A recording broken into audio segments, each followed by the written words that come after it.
Working from home. It can be an absolute blessing or a real nightmare. Let's figure out which is which for you and your situation, and let's try make it lean more towards the blessing than a nightmare, shall we? If you're tired of the old cookie-cutter marketing advice and want to take your personal brand to the next level with bold, actionable strategies that truly reflect you, you're in the right place. Let's untangle your marketing mayhem with Zoe, the video confidence coach, on the Unboring Your Brand podcast. Unboring Your Brand was recorded on Wadawurrung land.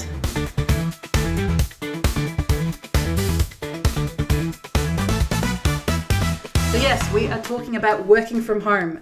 So I am talking to any of you who are struggling with working from home, be it in a full-time capacity, a hybrid capacity, so you still maybe go into the office a couple of days a week, or maybe it's alternate shifts or whatever, however it be.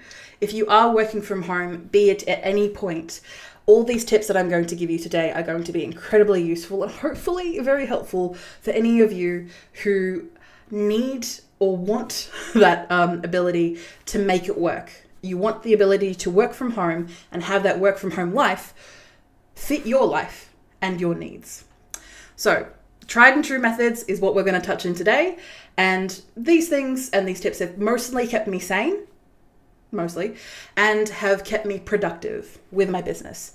I have been able to grow my business fairly significantly since working from home, and been able to maintain that relatively easily by using these methods as we go on.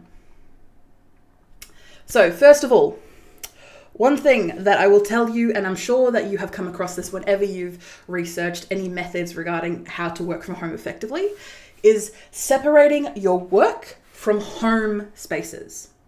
So what I mean by this is having a physical space that you can separate that is purely for one aspect of your life. So if you have the flexibility and availability to be able to have a separate room, for example, like me, I work in the smallest room in my house, which unfortunately, as you might be able to tell, is the warmest room in the house, which in summer is not helpful, but I digress. So having that physical space, in all honesty, and this is my main trick, something that you can close the door on. So when you're in your space, you close the door, you're in work mode. When you leave this space, you close the door, and when you're at home, you're at home. When it comes to anything that is work related, or either be it like a physical thing, or maybe an email or something like that, you're able to physically put it in your office or your workspace and have it be there for when you need to work. And in those opportunities that you, for example, don't have a room or a closet or a shed or something that you could work out in those opportunities, I highly recommend looking at dividers or curtains or something that you could, or maybe even strategically placed furniture, something that you can do to carve out a work zone space within your own space. I definitely was doing that type of work when I was doing that as a temporary measure when I was living by myself in a very, very small apartment. Sorry, not apartment, really, it was just a room, to be perfectly honest. And what I would do is I'd have my desk, and of course, do not, if this is something that you could do, I do not recommend it, but my desk was at least like less than a meter away from where I slept. And what I would do is that I put up these divider partitions. So when I would be working, I would like have this partition and I'd just divider and I'd move it towards my bed. So I had room to move, but then I wasn't looking at my bed because it was a separate space. And the following tips also helped me get into that mindset for work. And then when I came home, I moved that divider out of the way. So I wasn't physically looking at the space. It is separate to me because I'm no longer in work mode. I'm allowed to rest. I'm allowed to relax. It may be hard, but that's something that will help you be able to differentiate that as your first port of call. And it will also stop you looking at that laundry or that housework and going, oh, I need to do that. No, because you can't see it. Therefore, you should forget about it, hopefully. Replacing your longer commute with a 30-second commute, even if it's not exactly leaving your house. So this one might sound weird, so please do hear me out. Creating a ritual where you mentally shift into work mode by physically taking yourself out of the home and coming back in, but for work. So sit with me here. So my trick when I go to work in the morning is that I literally leave my house out of one door, take a short walk, or walk around a circle, walk around the front yard, whatever I've got the time and energy to do, to be perfectly honest. And then I come through a back door that is closer to my office space. So I have taken that time and that energy to physically, take that commute. And now I am in work mode because I have taken that time to have a commute, but also it can be something as simple as 30 seconds. I've usually used the technique of having like 3 breaths, like something that takes 3 breaths. So like going outside, 1, 2, 3 breaths, and then coming back inside. Again, that commute to be able to help set you into work mode will be a lot better than just going straight from, say, the family room into your small office and then being like having to bring all that baggage with you.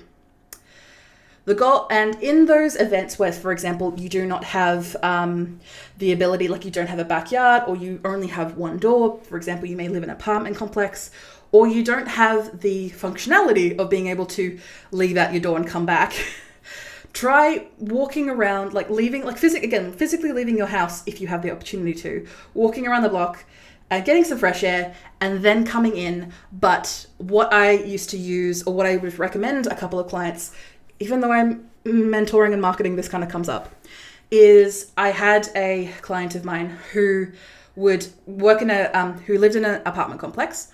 They would leave the front door, go around the block, come back in. And when they would come back in, they would have left, I think it was like a pink ribbon or something on their doorknob. So when they would look down to open their front door, they saw the pink ribbon, and they were already like, okay, I'm looking at my doorknob, I'm opening the door, okay, I'm seeing the pink ribbon, I'm already priming myself, I'm in work mode. So I take the ribbon in with them, and then they walk into the office, again, into that separate space. Because even though they're coming back into their home, they're able to have a ritual that reminds them, hey, I'm going to work, I am in work mode. This is, like this pink ribbon simplifies that I am going into work. So again, I know this is all very pop psychology, mind trickery stuff, but it actually just does work. You just have to do it a fair few times to get into the habit of things. And if you are someone who experiences any sort of neurodivergency, it is going to be a hard slog at the beginning because you have such change. And usually with that change, there's going to be a lot that comes with it. Not just, hey, now you're working from home or working from home in a hybrid style. It's usually because maybe you've changed jobs, or maybe you've moved from a different position to another position. Like there's also going to be a lot of change with it because there's a reason why you're working from home now. So with that change, giving yourself that opportunity to follow these recommendations, hopefully, but also to give yourself a bit of grace of, hey, not every time, I'm not always going to be able to go from like being, helping at the home to going into the office. And maybe I won't have a chance to go do a little bit around the block between meetings. Maybe I don't have that opportunity. That's okay. But doing your best to keep that routine will help you in the long run and help you be more productive, or just get you in the work mode sooner and make you feel better about being in that work mode. Next one is time management, working smarter, not longer. So finding a schedule that works for you. So I'm talking with people who may not be working a regular 9 to 5. For those of us who do, hats off to you, your schedule's already done. But for the rest of us who may have either a small business or you're working in a more hybrid flexible schedule where they more care about your output as opposed to how many hours you're putting in, making sure that you find a schedule that works for you and making sure that you, again, give yourself time to move around like that, especially during peak periods or times of crunch, as we like to call it in the biz, where things get very hectic, usually before a deadline or a project or something like that. I personally find that for me, I work best in the mornings. Despite how my body and brain might feel, I do work best in the mornings. I have a lot more focus to get bigger tasks done between the times of about 8 a.m. to 1 p.m. So what I do is I make sure that even though I don't feel like it, I get up, I go for a walk of some kind, I come back in and work pretty solidly from about 8 a.m. to 1 p.m. And then once I take that 1 p.m., so for me, that works best with my neurodivergency of just being able to just hardline get it done, get the work done. And then once I hit that 1, 2 p.m. stuff, I take a break, look out the window, go for a walk, don't doom scroll, but I take that opportunity to just take a break, go have lunch, and then depending on how I'm feeling, if I'm incredibly tired, go have a sleep. Just because the amount of chronic pain, sleeping is the best thing to do. Or for those opportunities where I just need to get that work done, working when I'm at my most optimal, and then in the afternoon, say, do some more grudge work or more work that doesn't require my full attention, requires me to do it, but doesn't require all of my attention. That is something that is very useful and hopefully will make it more useful for you. And again, this tip is specifically for the people. And say, for example, if you are someone who works better in the afternoon, maybe schedule your meetings for the afternoon. And if that doesn't work for the project or the business or the company that you're working for, trying to find or being able to have that flexibility in your schedule to know when you work best. And for my night owls, does it work in your life and your schedule to be able to, say, sleep during the day and work at night? If you can, awesome. If you can't, what can you do to meet in the middle? Because you know when you work optimally and when you work best. And I'm not talking about like burning the candle at both ends and burning yourself out. I'm talking about every day, what is the best time for you to work? Even if your body may complain, what is the best time for you to work? And what can be replicatable for you day in, day out? Other productivity tips that you can try is the Pomodoro tip method, which I believe is 25 minutes on 5-minute break. For me, that doesn't exactly work personally, just because every time I'm getting into that 25 minutes, I'm already in flow, I'm already doing the thing, and taking a break just kind of annoys me. It works for some people, that might work for you. And I push myself through the work in the morning and then I save the mindless stuff for the afternoon. Will that work for you? I don't know, but that's the point. You test it out and you try it out. I do recommend giving yourself at least 2 weeks of whatever method you're trying out, because of course, when you first do something and when you first change, it's going to be hard because you're changing for the first time.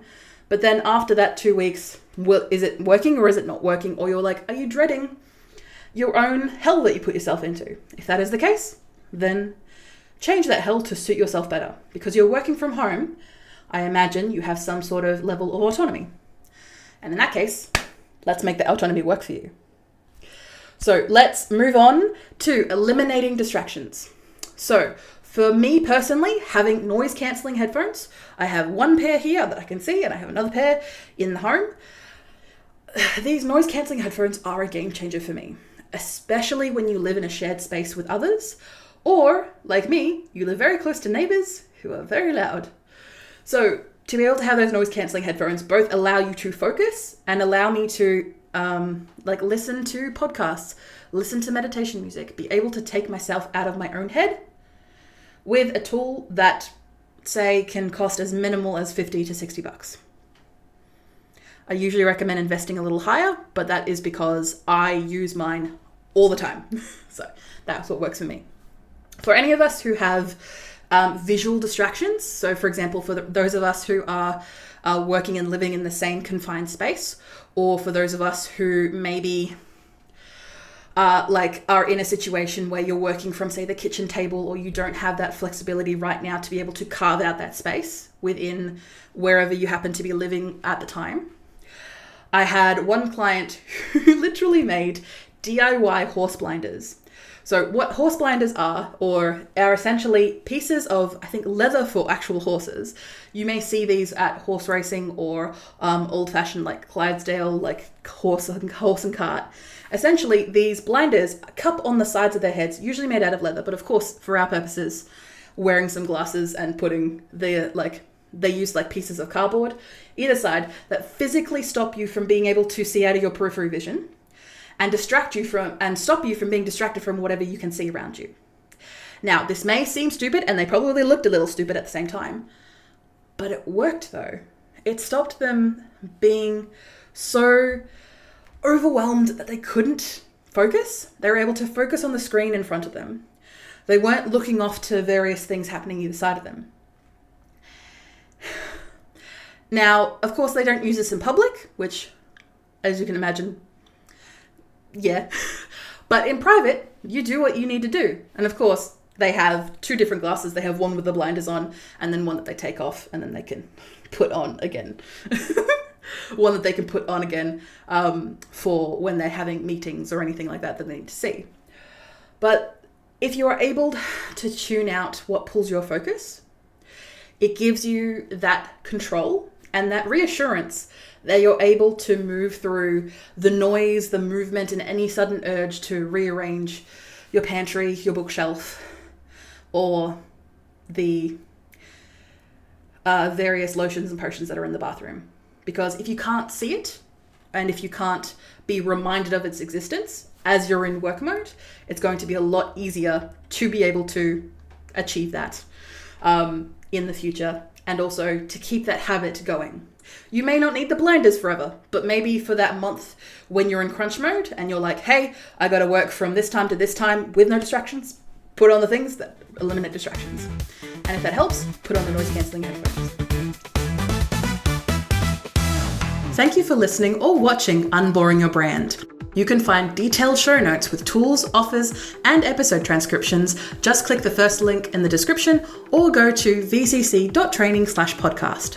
Get involved and ask me anything about personal branding, video strategy, or just a friendly small business chat via my email, g'day@vcc.training. That is gday@vcc.training. The Video Confidence Coach would like to acknowledge and pay my respects to the Wadawurrung people of the Kulin Nation, the traditional custodians of the land on which I record my podcast. I pay my respects to their elders past and present. I stand with the traditional custodians of these lands in working towards a more equal future. Always was, always will be Aboriginal land. Look forward to me chatting at you next week, superstars.